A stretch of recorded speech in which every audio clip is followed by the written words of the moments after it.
हम लोगों को डिस्कस करना है क्वेश्चन जो कि इलेक्ट्रोस्टैटिक से रिलेटेड है और ये काफ़ी कॉन्सेप्चुअल क्वेश्चंस होते हैं जिसमें बहुत सारे फैक्टर्स भी इन्वॉल्व होते हैं। तो बहुत सारे बच्चों को इलेक्ट्रोस्टैटिक जहाँ पर इलेक्ट्रिक फील्ड इन्वॉल्व होता है उसके क्वेश्चंस करने में प्रॉब्लम होती है। ठीक है बच्चों, अगर आप वीडियो पूरा देखते हो तो आपको पूरा इलेक्ट्रिक फील्ड का जो कॉन्सेप्ट है क्लियर हो जाएगा, उसके न्यूमेरिकल्स आपको समझ में आने लगेंगे। आप कोई भी स्कूल में हो, किसी भी बोर्ड में हो, आप क्वेश्चंस को सॉल्व कर सकते हैं कॉन्फिडेंस के साथ। ठीक है बच्चों, so have a look at it. हमें बोला गया है find the point where the electric field is zero on the line joining two charges Q and 2Q। ठीक है, इसके लिए बोला गया है Q 2Q कोई दो चार्ज हैं, इनके उस लाइन पे कोई ना कोई पॉइंट ऐसा होगा जहां पर इलेक्ट्रिक फील्ड जीरो होगा। तो पहले ड्रॉ कर लेते हैं, this is your Q and this is your 2Q। और हाँ, इनके बीच का कोई डिस्टेंस भी है, सॉरी डिस्टेंस देना भूल गया। डिस्टेंस यहाँ गिवन है d, Q और 2Q के बीच का डिस्टेंस है स्मॉल d, दिस वन। तो ये जो डिस्टेंस होगा यहाँ पे हम दिखा सकते हैं d। अब एक पॉइंट चूज कर लेते हैं, वो पॉइंट कोई सा भी हो सकता है, हमें नहीं पता है, तो हमें पहले एज्यूम करना पड़ेगा, मानना पड़ेगा कि ले लेते हैं एक पॉइंट P है यहाँ पे जहां पे इलेक्ट्रिक फील्ड जीरो होगा due to combined effect Q और 2Q के कारण, और ये डिस्टेंस ले लेते हैं x। तो ये पूरा d है, ये x है, तो ऑफ कोर्स ये d माइनस एक्स होगा, ये वाला।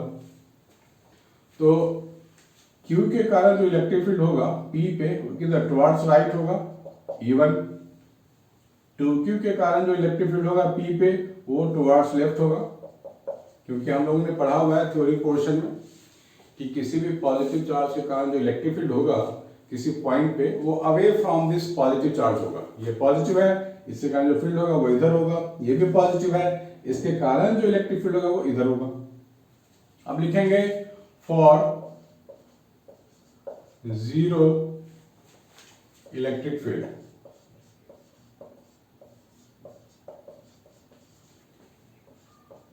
E1 is equal to E2। ठीक है, मतलब ये डायरेक्शन तो इनका ऑपोजिट है ही, अगर इनका वैल्यू मैग्नीट्यूड भी इक्वल हो जाए तो ये वेक्टर जीरो हो जाएगा, पूरा इलेक्ट्रिक फील्ड यहाँ पे जीरो हो जाएगा, सीधी सी बात है। तो E1 है due to small q, small q के कारण जो इलेक्ट्रिक फील्ड होगा उसका फॉर्मूला क्या लिखेंगे, KQ upon x square. E2 क्या है, electric field due to 2Q, so K into 2Q upon d minus x का होल स्क्वायर। सो KQ और KQ हटा दो यहां से, हमारे को मिलेगा d माइनस एक्स का whole square is equal to 2। यहां से हम लोग सॉल्व कर सकते हैं, d minus x upon x is equal to √2, और हमारे को क्या मिल सकता है, d minus x is equal to √2x।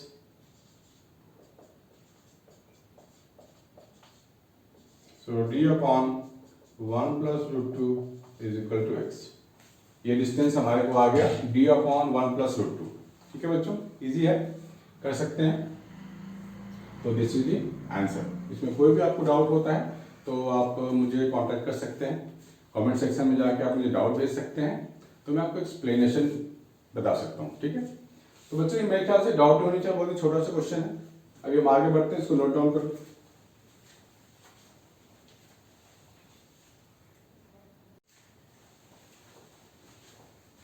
हाय बच्चों, हमारे को यहाँ पे गिवन है find the electric field eight point A, B and C। ठीक है, इलेक्ट्रिक फील्ड फाइंड करने को बोला गया है, और ये इक्विलैटरल ट्रायंगल का अरेंजमेंट है हमारे पास। तो पॉइंट A पे देखो पॉजिटिव है, B पे निगेटिव है, C पे फिर से पॉजिटिव है। तो हमें डायग्राम पे दिखानी पड़ेगी इलेक्ट्रिक फील्ड जाएगा किधर। Due to C electric field on this will be this way, क्योंकि C तो पॉजिटिव है ना, पॉजिटिव का हमें पता है electric field is always away, so this is electric field due to C वाला चार्ज। अब यहाँ नेगेटिव है, नेगेटिव के कारण जो भी इलेक्ट्रिक फील्ड होगा वो टुवर्ड्स नेगेटिव होगा, यानी कि ऐसे दिखाएंगे हम लोग, this is electric field due to charge at B। तो बच्चों इस ट्रायंगल में एक तो मैंने ऐसे दिखा दिया और एक ऐसे दिखा दिया। तो ये एंगल मुझे फाइंड करनी पड़ेगी to find the resultant electric field. ठीक है, इक्विलैटरल ट्रायंगल है, ये 60 होगा, ये भी 60 होगा और ये भी 60 होगा, और ये टोटल तो 180 है। 180 में से आप 60 हटाओगे तो ये 120 बनेगा। तो ये जो एंगल दिखाना पड़ेगा मुझे 120 दिखाना पड़ेगा। आपने क्लास 11 में किया होगा resultant of any two vectors का फॉर्मूला, ये वाला resultant a square plus b square plus 2ab cos theta, this is the resultant of any two vectors. तो इसमें हमारे पास दो वेक्टर क्या है, इलेक्ट्रिक फील्ड है और दोनों के बीच में एंगल भी हमारे को पता है 120। तो इसको हम लोग इस्तेमाल कर लेते हैं, दिस इज ई आर लिख रहा हूं, रिजल्टेंट इलेक्ट्रिक फील्ड। सो ए का मतलब हो गया ई सी स्क्वायर, बी का मतलब हो गया ई बी का स्क्वायर, ई सी ई बी cos 120। ठीक है, ये वाला चीज हो गया।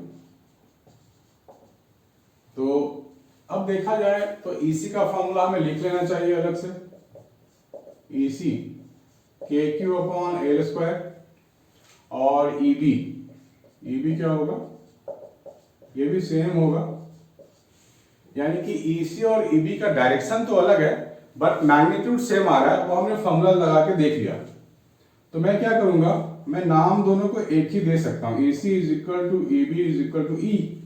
कैलकुलेशंस के लिए हमारे पास मैग्नीट्यूड तो सेम है ना, तो मैंने EC और EB लिखने की जगह सबको E लिख सकते हैं। E square plus E square हो जाएगा 2E square plus 2E square, cos 120 की वैल्यू होती है -1/2। आप चाहो तो चेक कर सकते हो खुद से। तो ये अल्टीमेटली मेरे को मिल गया E, that means KQ upon L square.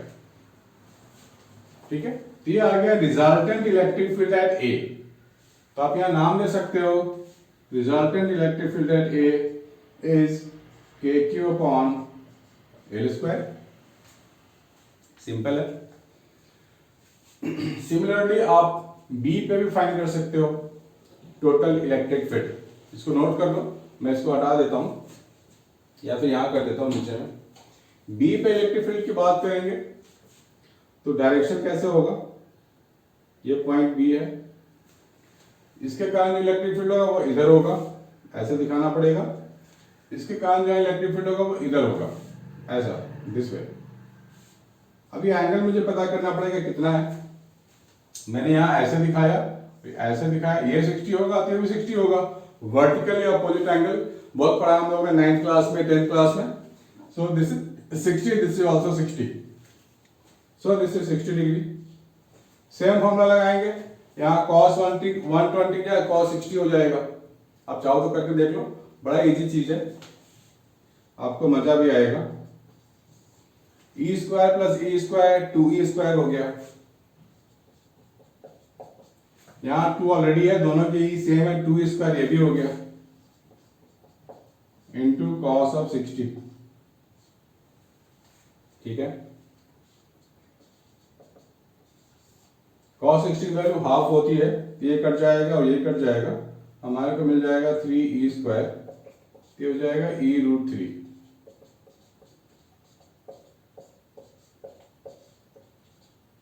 This is electric field eight point B। अब यहाँ पे क्या है कि सिमेट्रिकल सिचुएशन है, A के लिए और C के लिए दोनों की चार्ज तो सेम है, तो अगर आप दोनों के लिए फाइंड करोगे तो इलेक्ट्रिक फील्ड सेम आएगा, EA वाला ही आएगा। ठीक है बच्चों, सो EA is the electric field, जो EA पे आएगा वही EC भी होगा, सेम होगा इलेक्ट्रिक फील्ड। इसको नोट कर लो बच्चों प्लीज।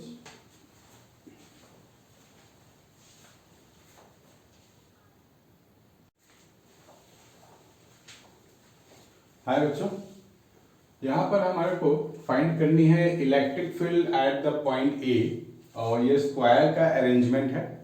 इसमें 3 वर्टिसेस पे जो चार्जेस हैं वो गिवन है, Q, -Q, +Q।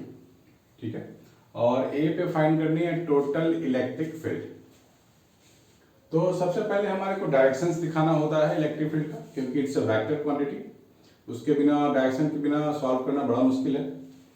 तो यहाँ जो चार्ज बी पे है वो क्यू चार्ज है, इसके कारण जो इलेक्ट्रिक फील्ड होगा वो इधर होगा, इसका नाम दे दो ई। बिल्कुल सेम यहाँ भी चार्ज है, सेम डिस्टेंस है इसकी तरह, तो ये भी इलेक्ट्रिक फील्ड जो बनाएगा वो किधर बनाएगा, इधर देगा इलेक्ट्रिक फील्ड। और इन दोनों के बीच में 90 डिग्री है, क्योंकि ये स्क्वायर का कॉर्नर है, 190 डिग्री होता है। ये माइनस चार्ज है, तो इलेक्ट्रिक फील्ड इसके कारण मुझे ऐसे दिखाना पड़ेगा, इसका नाम दे दो E1। अब यहाँ पर 3 इलेक्ट्रिक फील्ड हो गया बच्चों, तो वापस हमको रिजल्टेंट का फॉर्मूला इस्तेमाल करना पड़ेगा। पहले इन दोनों के कारण निकाल लेते हैं रिजल्टेंट क्या होता है।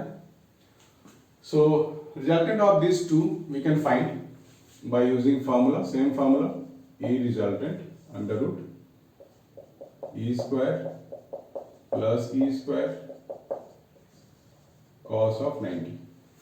ठीक है, सो यहाँ पर ई आर जो होगा वो क्या होगा,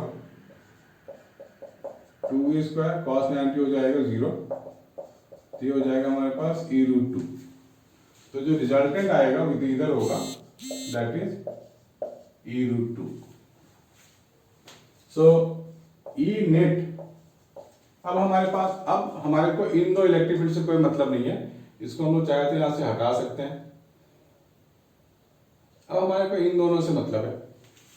अब ये दोनों इलेक्ट्रिक फील्ड कितने एंगल पे हो गए, बिल्कुल 180 पे। ठीक है, तो हमें फाइंड करनी है रिजल्टेंट। सो यानी कि फिर से रिजल्टेंट का फॉर्मूला मुझे लगाना पड़ेगा, under root E1 square plus E root 2 का square plus 2E1 E root 2 into cos of 180। ठीक, कॉस ऑफ 180 होता है -1, तो मैं यहां लिख लूंगा, ये -1 बन जाएगा। तो E1 स्क्वायर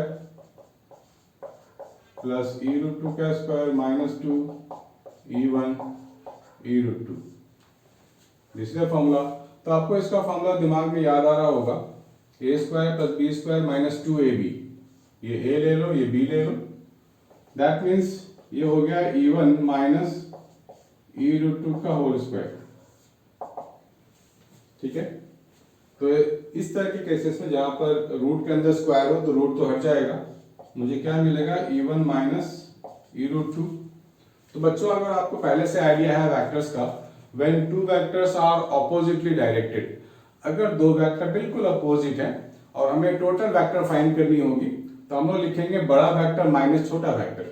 ठीक है, इसमें से कोई भी बड़ा छोटा हो सकता है ये बड़ा हो ये छोटा हो, तो हमारा आंसर नेगेटिव में आएगा। हो सकता है E1 वाला फैक्टर बड़ा होगा E रूट 2 से, तो ये पॉजिटिव मिल जाएगा। ठीक है, तो उससे फर्क नहीं पड़ता है, अगर आपका आंसर में नेगेटिव आ रहा है तो कोई बात नहीं, आप नेगेटिव भी छोड़ सकते हो, फुल मार्क्स मिलेंगे आपको। तो सबसे पहले मुझे अब E1 फाइंड करनी पड़ेगी ड्यू टू दिस। तो ये बताओ सबसे पहले डिस्टेंस कितना होगा, ये डिस्टेंस होगा a root 2। So E1 can be written as KQ upon a root 2 का square. This is electric field E1 this side, so we can say KQ upon 2a square. This is E1 this side और E root 2 है उस side. तो मैं इस फॉर्मूले का इस्तेमाल करने वाला हूं, तो E1 की जगह लिखूंगा KQ upon 2a square minus E root 2 है हमारे पास, तो E होगा due to electric field KQ square upon a square root 2, this one. ठीक है बच्चों, तो यहाँ पे भी आप छोड़ सकते हो आंसर, अधिक से अधिक क्या होगा आप कॉमन ले सकते हो, क्या क्या चीजें, सॉरी Q स्क्वायर नहीं है, KQ बाई a स्क्वायर आप कॉमन ले सकते हो, this is half minus root 2, यहाँ पे आप छोड़ सकते हो। ठीक है बच्चों, सो इसका जो टोटल डायरेक्शन होगा तो ये नेगेटिव आएगा, यानी कि ये E रूट 2 बड़ा है, तो दिस मींस जो so total electric field will be this वे, जो डायरेक्शन इसका बना वो इधर बनेगा ऐसा इलेक्ट्रिक फील्ड। अगर मेरे पास E1 minus E root 2 positive आता तो मैं बोलता कि डायरेक्शन इधर होगा इलेक्ट्रिक फील्ड का, नेट डायरेक्शन। ठीक है बच्चों, दिस वे, इसको नोट कर लो please.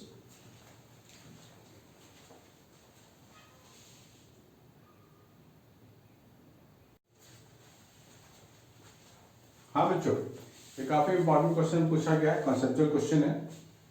A point charge positive Q is placed near अनचार्ज conducting plate, right. अनचार्ज है, कंडक्टिंग प्लेट है। Sketch electric field lines. तो सबसे पहले आप ऐसा प्लस क्यू दिखा दो और एक प्लेट को ऐसे दिखा दो। इसके पास में कह रहा है, इसके बहुत नियर है, तो इससे क्या होगा, नियर है तो क्या होगा, उससे क्या इफेक्ट होगा कि जो प्लेट है, कंडक्टिंग प्लेट है, इसके पास प्लस माइनस चार्जेस हैं, तो ये प्लस चार्ज क्या करेगा, इस प्लेट के पास जो पॉजिटिव चार्ज है उसको रिपेल कर देगा, दूसरे सरफेस पे भेज देगा, और इसके पास जो नेगेटिविटी होगा उसको वो अट्रैक्ट कर लेगा क्योंकि ये खुद पॉजिटिव है। अब इसके लिए electric field lines we can draw very easily, this way, this way, है ना, this is the way to show the electric field lines, है ना, इजी कर सकते हैं। क्वेश्चन नंबर 8 में हम लोग ये भी कर लेते हैं, draw electric field lines for any dipole, draw electric field lines for dipole. अब डाइपोल का क्या मतलब है, अच्छे से पता है, plus Q minus Q separated by small distance, that is dipole हो गया। तो प्लस से माइनस तक जो जाएगा वो ऐसे दिखा सकते हैं,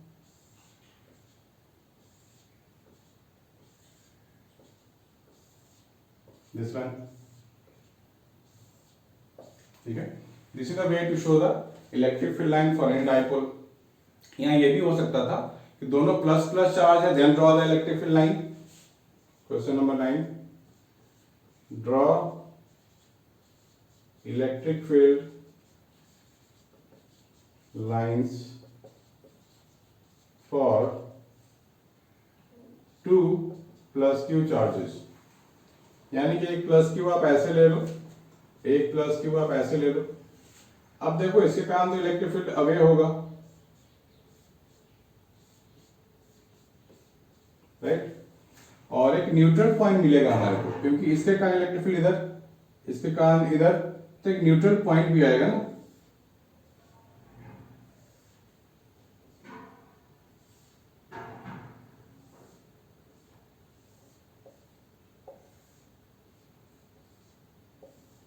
ऐसा मतलब एक रीजन आएगा जहां पे इलेक्ट्रिक फील्ड बीच में जीरो होगा।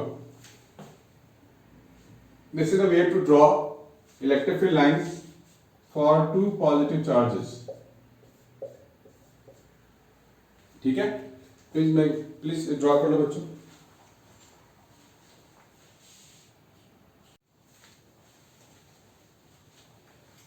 हाँ बच्चों, यहाँ पे हम लोग थोड़ा ग्राफ की भी आइडिया हमारे पास होनी चाहिए कि ग्राफ को कैसे ड्रॉ करते हैं। बहुत सारे बच्चे बोलते हैं सर ये ग्राफ कहाँ से आ गया फिजिक्स में, है ना, क्वेश्चन आ जाते हैं स्कूल में तो घबरा जाते हैं ग्राफ कैसे करें, जबकि मैथ्स के बच्चों को तो ग्राफ बिल्कुल आनी चाहिए। ठीक है बच्चों, अगर आपका मैथ्स नहीं हुए तो कोई बात नहीं, थोड़ा सा आप मैथ्स सीख करके बहुत सारे ग्राफ्स के बारे में आप जान सकते हो, ड्रॉ कर सकते हो। तो बच्चों सबसे पहले हमारे को दिया गया, draw the graph of electric field versus distance this and this for any point charge Q. यहाँ 2 ग्राफ ड्रॉ करने हैं हमारे को, एक तो हो गया इलेक्ट्रिक फील्ड और आर के लिए ग्राफ है, दूसरा है इलेक्ट्रिक फील्ड और 1/r² के लिए। तो हमारे पास अगर कोई भी चार्ज है Q, तो इसके r डिस्टेंस पे जो इलेक्ट्रिक फील्ड होगा वो डायरेक्शन तो ऐसे दिखाते हैं, और फॉर्मूला भी हमारे पास है E is equal to KQ/r², this is the formula. तो जब हम इस केस की बात करेंगे तो आप XY एक्सिस ड्रॉ कर लो, this is Y axis and this is X axis. So we can write Y is equal to some constant upon, इसको K1 नाम दे दो, अपॉन x²। इस तरीके का ग्राफ है ये। तो बेटा जब इस तरह का ग्राफ हो ना तो एक कर्व बनेगा लाइक दिस, ठीक है, E वर्सेस R। अब बोला गया है E वर्सेस 1/r², यानी कि ये Y लेंगे और ये पूरा का पूरा X लेंगे। तो हम लोग यहाँ पे बोल सकते हैं y is equal to some constant 1/r²। 1/r² को मैं पूरा का पूरा x ले लूंगा, so y is equal to k1x। ये ड्रॉ कर सकते हैं क्योंकि ये पूरा मुझे बोला गया है ड्रॉ करने के लिए, तो पूरा x लूंगा मैं। तो so y is equal to mx वाला लाइन आपको याद होगा, किसी को अगर 11th थोड़ा सा स्ट्रेट लाइन पढ़ा होगा आप लोगों ने, तो this line is passing through the origin,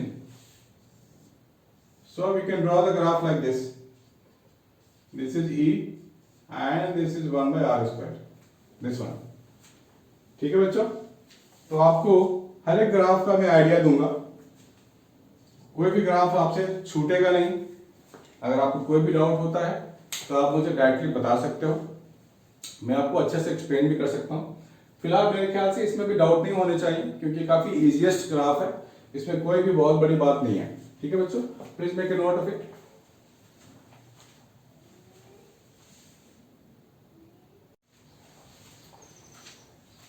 बच्चों दिस डायग्राम इज गिवन, ये हमारे को गिवन है कि यहाँ पर ए पे प्लस चार्ज है, बी पे माइनस क्यू है, यानी कि एक डायपोल हो गया, और एक सी पे माइनस क्यू है, एक पॉजिटिव क्यू है, ये भी एक डायपोल हो गया, और इन डायपोल के बीच का एंगल है 120 डिग्री। हमारे को बोला गया है find the resultant dipole moment. दो चीजें फाइंड करनी है, पहला है find the resultant dipole moment. तो बच्चों हम लोगों ने किया हुआ है कि dipole moment is a vector quantity, its direction is from negative charge to positive charge. So negative to positive, एक तो ऐसा वेक्टर बन गया E, इधर नेगेटिव इधर पॉजिटिव, तो ये ऐसा बन गया P। This is what 120 degree. तो हमारे को total electric field total dipole moment find करने का रिजल्टेंट का फॉर्मूला पता है हमारे को, dipole moment resultant under root p² plus p² plus 2p² cos 120। इसको सॉल्व कर लेते हैं, 2p² प्लस 2p² cos 120 की वैल्यू -12, तो इसको सॉल्व कर लेंगे तो हमारे को p आ रहा है। सो p is the total momentum total dipole moment after calculation. Also electric field E is along positive x direction, इधर इलेक्ट्रिक फील्ड है, find the torque of the dipole. तो इलेक्ट्रिक फील्ड हमारे को ऐसा गिवन है, ये पॉजिटिव x डायरेक्शन हो गया, तो ये एंगल कितना होगा बच्चों, ये तो हो जाएगा 60 और ये पूरा हो जाएगा 60। ठीक है, क्योंकि रिजल्टेंट जो है बिल्कुल मिडवे होगा, क्योंकि बिल्कुल आइडेंटिकल वैल्यूज हैं, तो जो रिजल्टेंट होगा बिल्कुल बीच से पास करेगा, ये 60 होगा तो ये भी 60 होगा, यानी कि कहने का मतलब हो गया दिस इज P और this is the electric field. तो ये एंगल कितना होगा ये पता करना है हमारे को। अब ये तो टोटल 90 है, 90 में से आप ये 60 हटा दो तो ये बन जाएगा 30 डिग्री। तो दिस एंगल इज 30 डिग्री। तो मैं टॉर्क लिख सकता हूं PE sin theta. So PE sin 30 की वैल्यू तो होती है half, so this is the torque we are getting. ठीक है बच्चों, प्लीज नोट कर लो।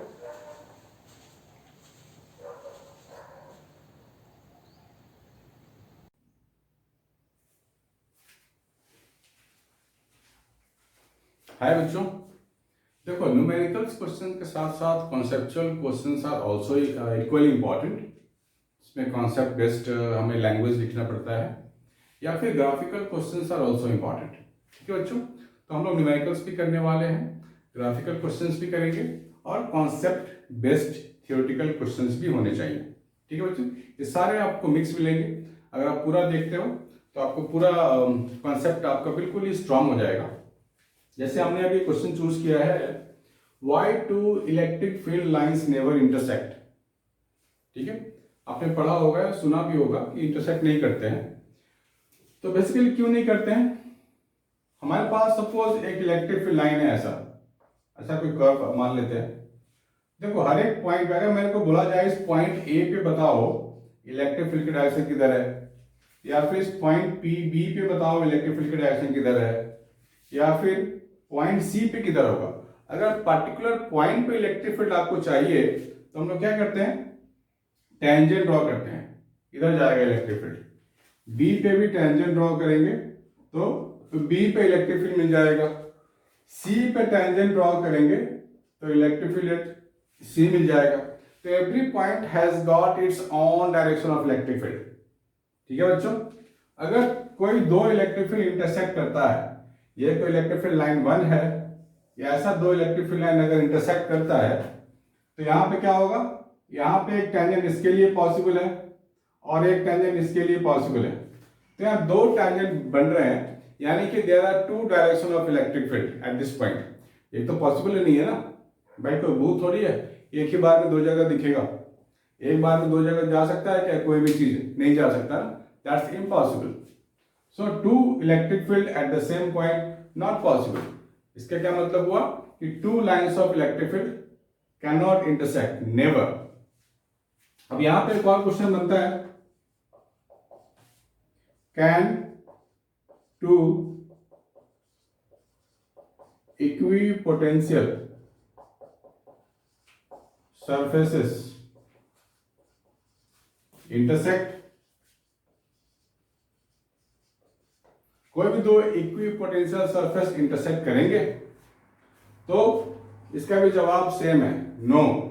क्योंकि एक मान लो इक्विपोटेंशियल सरफेस हमने ये ले लिया और हमें तो पता है कि electric field is always perpendicular to equipotential surface.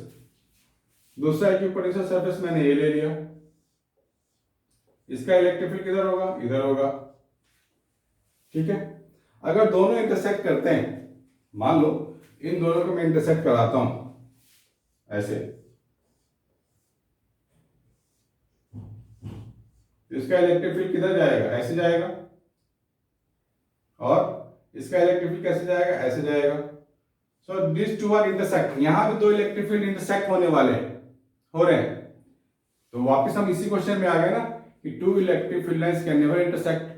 तो दोनों सेम ही क्वेश्चन है, आपको लैंग्वेज का डिफरेंस है, बट दोनों ही सेम कॉन्सेप्ट से रिलेटेड है कि two electric field lines can not intersect and hence two equipotentials can not intersect. ठीक है बच्चों, इसको नोट कर लो।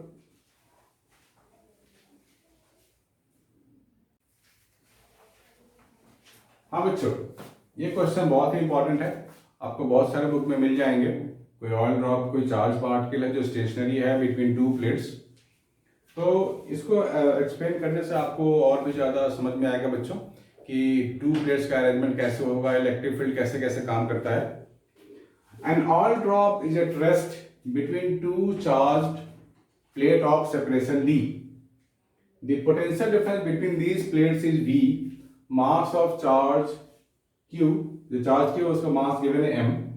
Find the electric field between the plates and explain the arrangement of two plates.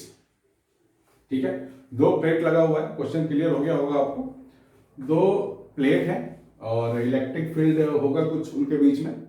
Plate की separation given है D और potential difference है V। Charge Q rest पे रखा गया है बिटवीन द टू प्लेट्स। मान लेते हैं प्लेट की अरेंजमेंट कुछ ऐसा है, this is plus charge, this is minus charge plate. इनके बीच का जो सेपरेशन है वो D है।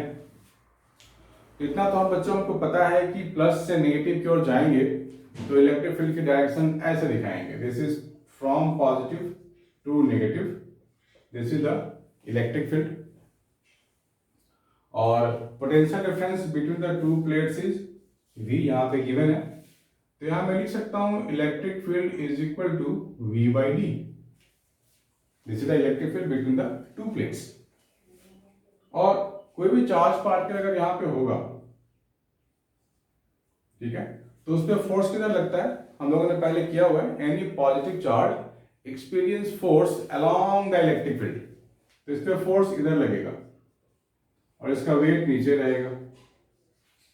ठीक है, तो इन दोनों का कुछ ना कुछ रिजल्टेंट फोर्स होगा जो इस साइड लगेगा, यानी कि इस कंडीशन में पार्टिकल रेस्ट पे तो रह ही नहीं सकता, यानी कि हमारा जो अरेंजमेंट है प्लेट्स का वो गलत है। ठीक है बच्चों, it's a wrong arrangement, but electric field is correct. यहाँ पे इलेक्ट्रिक फील्ड की जो हम लोग फार्मूला लगाया है ये बैठ ये तो ठीक है, लेकिन इस अरेंजमेंट में चार्ज पार्ट के बेस पर नहीं रह सकता। अब मैं दूसरा अरेंजमेंट देख रहा हूँ कि हमारे पास एक हमने पॉजिटिव के ऊपर लगाया और नेगेटिव प्लेट को नीचे लगाया, तो यहाँ पे इलेक्ट्रिक फील्ड कैसे होगा, फ्रॉम पॉजिटिव टू नेगेटिव ऐसा होगा। और यहाँ पे चार्ज पार्टिकल हमारा हो गया Q। तो इलेक्ट्रिक फील्ड ये पॉजिटिव चार्ज है, तो इलेक्ट्रिक फील्ड के कारण जो फोर्स होगा वो नीचे लगेगा ऐसा, और इसका खुद का वेट भी नीचे लगेगा mg। यानी कि इस कंडीशन में भी चार्ज पार्टिकल रेस्ट पे नहीं रह सकता, क्योंकि दोनों फोर्सेस नीचे लग रहे हैं। एक्सेलरेट हो जाएगा डाउन द प्लेट और वो प्लेट नेगेटिव को स्ट्राइक कर देगा। अब तीसरा अरेंजमेंट देख लेते हैं कि हमारे पास ये नेगेटिव प्लेट है, ये पॉजिटिव प्लेट है, तो electric field can be shown like this, ऐसा ऐसा दिखाना पड़ेगा। और यहाँ पे चार्ज पार्टिकल हमारे पास Q है, तो इसका खुद का वेट नीचे होगा और इलेक्ट्रिक फोर्स वाला जो फोर्स होगा वो ऊपर की तरफ होगा, दैट इज EQ। हाँ, यहाँ पे चांस है कि दोनों फोर्सेस अगर इक्वल हो जाएं तो हो सकता है चार्ज पार्ट पे स्टेशनरी हो जाए। तो मैं क्या लिखूंगा, EQ upward force is equal to downward force, तब वो हमारा इक्विलिब्रियम हो सकता है। तो ये कंडीशन हमारा हो रहा है। तो अरेंजमेंट ऑफ प्लेट कैसा रखना पड़ेगा बच्चों, अगर मुझे स्टेशनरी रखना है तो arrangement of plate should be like negative ऊपर पॉजिटिव नीचे। ठीक है, ये वाला गलत था हमारा एजम्पशंस, ये भी गलत था, ये सही है। Please make a note.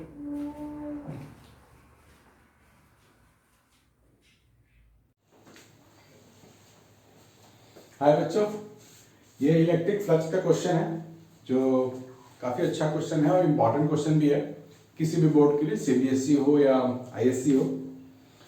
तो हमारे क्वेश्चन में गिवन है the flux of electrostatic field through the close spherical surface is dash. ये बड़ा वाला सरफेस है, स्फीयर है, that is dash is found to be 4 times that through the close surface S. S dash के पास जो flux है वो 4 times ज्यादा है as compare to S. Find the magnitude of charge Q। इस Q को हमको फाइंड करनी है, Q1, Q2, Q3 मेरे को गिवन है। ठीक है, तो सबसे पहले इस पॉइंट को नोट कर लेते हैं, 4 times flux through S dash is equal to 4 times flux through S.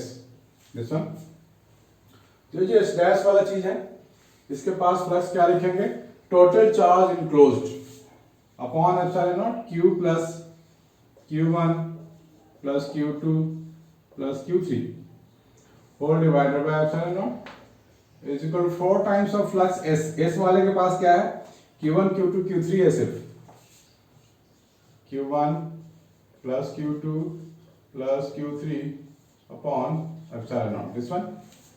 तो ये और ये तो गया, तो मेरे पास बचेगा क्या, Q is equal to Q1 एक उधर चला जाएगा, 4Q1 में से एक Q1 तो गया, 3Q1 similarly 3Q2 plus 3Q3। ठीक है, Q1 Q2 Q3 की वैल्यू गिवन है, यहां डाल देंगे, बात खत्म हो गई, हो गया। Put the value, get the answer. कितना अच्छा क्वेश्चन है, कितना इजी क्वेश्चन है, कुछ बच्चे घबरा जाते हैं।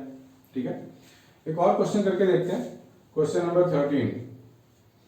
हमारे पास एक सरफेस गिवन है, स्क्वायर सरफेस है 5 सेंटीमीटर ईच, और इसके 5 सेंटीमीटर ऊपर एक चार्ज रखा गया है Q। बोला गया है find the flux through the surface. ठीक है, इस सरफेस के लिए फ्लक्स फाइंड करने को बोला गया है।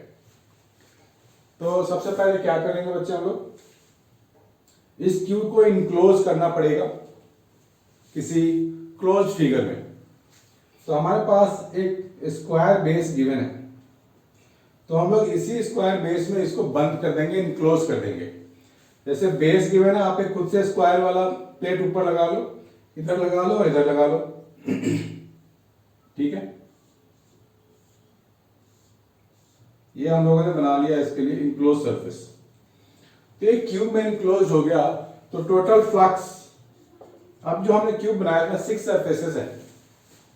कितने सरफेस है बच्चों, 6 सरफेस है।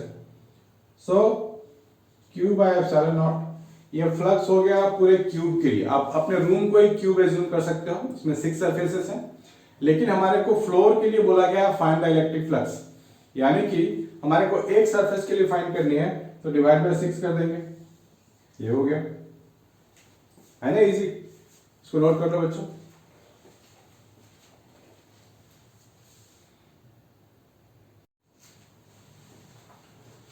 हाँ बच्चों, हमारे पास एक क्वेश्चन गिवन है। एक सिलेंडर है, x axis, y axis and z axis. इसकी लेंथ गिवन है 1 मीटर, इसके एरिया ऑफ क्रॉस सेक्शन भी गिवन है 25 centimetre square. Electric field x axis की ओर डायरेक्टेड है, यहाँ आई कैप लिखा है ना, this way electric field. Find the net flux through the cylinder. Electric field इस वाले एरिया से एंटर करेगा और इस एरिया से बाहर निकलेगा। तो हम लोग जब गॉस थ्योरम अप्लाई करते हैं तो हम लिखते हैं E vector dot area vector. तो हमें पहले सबका एरिया वेक्टर बना लेना चाहिए। इसका जो एरिया वेक्टर होगा वो इधर होगा, इस वाले फेस का एरिया वेक्टर किधर होगा, इधर होगा, और यहाँ का जो एरिया वेक्टर होगा वो इधर होगा, या फिर नहीं तो इधर होगा। ठीक है, 3 पोर्शन में हम लोगों ने डिवाइड कर दिया इस फिगर को। 2 सर्कुलर हो गए और एक कर्व सरफेस एरिया जो बीच का एरिया हो गया।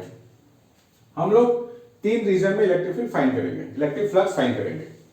इसको नाम दे दो रीजन 1, इसको नाम दे दो रीजन 2, इसे नाम दे देते हैं रीजन 3। 3 रीजन में डिवाइडेड हो गया। सो फ्लक्स 1 क्या लिखेंगे हम लोग, E vector dot area vector, क्योंकि इलेक्ट्रिक फील्ड जब गिवन हो तो हम लोग ई डॉट एरिया लगाएंगे, अगर चार्ज गिवन होगा तो क्यू अपॉन एप्सिलॉन नॉट लगा लेंगे। ठीक है, दोनों ही फॉर्मूला हमारे लिए यूजफुल है। E vector dot area vector. अब इलेक्ट्रिक फील्ड तो इस तरफ डायरेक्टेड है, यानी कि हम लोग अगर फेज वन की बात करें तो एरिया वेक्टर इधर और इलेक्ट्रिक फील्ड इधर। सो एंगल कितना हो गया 180 डिग्री। तो मैं क्या लिखूंगा, E A cos 180 degree, this one. Cos 180 होता है -1, this is equal to minus E into area. So electric field is 50x। अब ध्यान से देखना, इस सरफेस की बात करेंगे जिसकी डिस्टेंस है ओरिजिन से 1 मीटर है, तो मुझे यहाँ पे x की जगह 1 मीटर लिखना पड़ेगा। इलेक्ट्रिक फील्ड यहाँ वेरिएबल है बच्चों। एरिया कितना हो जाएगा 25 10⁻⁻⁴ मीटर स्क्वायर, माइनस के साथ होगा ये। This is the flux through this left वाला सरफेस। अब राइट वाले की बात करें या बीच वाले की बात करते हैं। Flux 2 E vector dot area vector. जब हम रीजन 2 की बात करेंगे तो एरिया वेक्टर इधर है और इलेक्ट्रिक फील्ड वेक्टर इधर है, this is 90 degree, this one.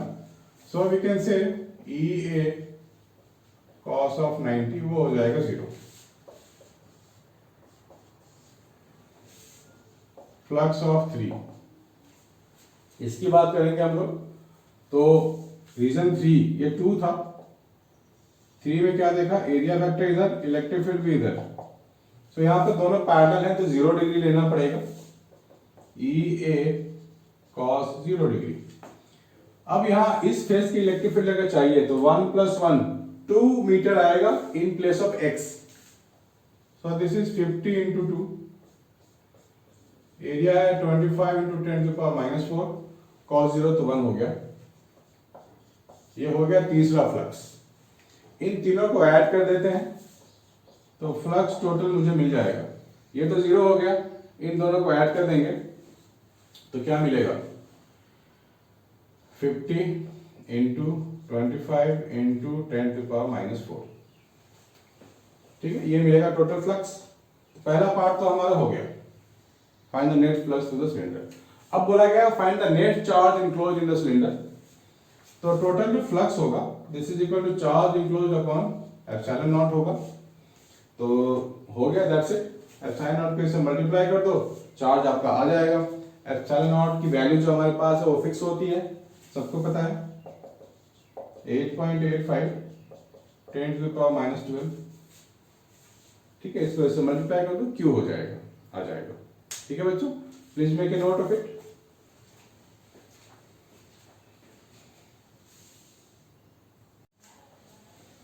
हाँ बच्चों, ये क्वेश्चन है जिसमें इलेक्ट्रिक फील्ड भी रिलेटेड है, पोटेंशियल भी रिलेटेड है।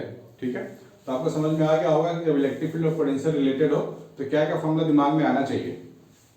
A test charge cube is moved without acceleration from A to C, from A to B and then from B to C.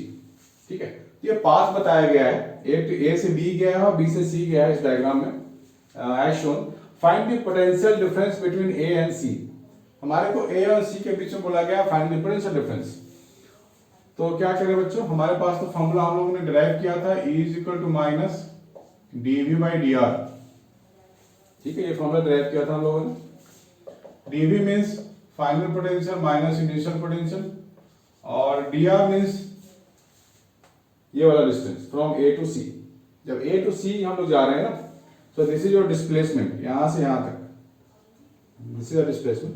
तो फाइनल माइनस इनिशियल 2 माइनस 4, यहां लिख सकते हैं VC minus VA upon 2 minus of 6, this is the distance. So we can say 4E is equal to VC minus VA, यानी कि ये जो VC electric field की वैल्यू गिवन है 5 न्यूटन पर coulomb, so this is 20, so VC minus VA आ गया greater than 0 ना, 20 है तो of course पॉजिटिव है वो, that means VC is greater than VA। जब हम लोग इलेक्ट्रिक फील्ड के अलॉन्ग जाएंगे तो potential keep on decreasing according to this formula. Electric field के ऑपोजिट डायरेक्शन में जाएंगे तो potential will keep on increasing. ठीक है बच्चों, और ये जो लाइन है perpendicular to the electric field, यहाँ पोटेंशियल सेम होगा, बी पे भी उतना ही पोटेंशियल होगा जितना सी है, या यहाँ कोई भी पॉइंट हम चूज कर लें डी, यहाँ भी पोटेंशियल सेम होगा, क्योंकि जब परपेंडिकुलरली हम लाइन को बाइसेक्ट करते हैं परपेंडिकुलरली तो हमारे को पोटेंशियल सारा सेम मिलता है, दैट इज इक्विपोटेंशियल सरफेस। ये वाला सरफेस है इक्विपोटेंशियल, सारा पॉइंट पे potential will be same only. ठीक है बच्चों, please make a note of it.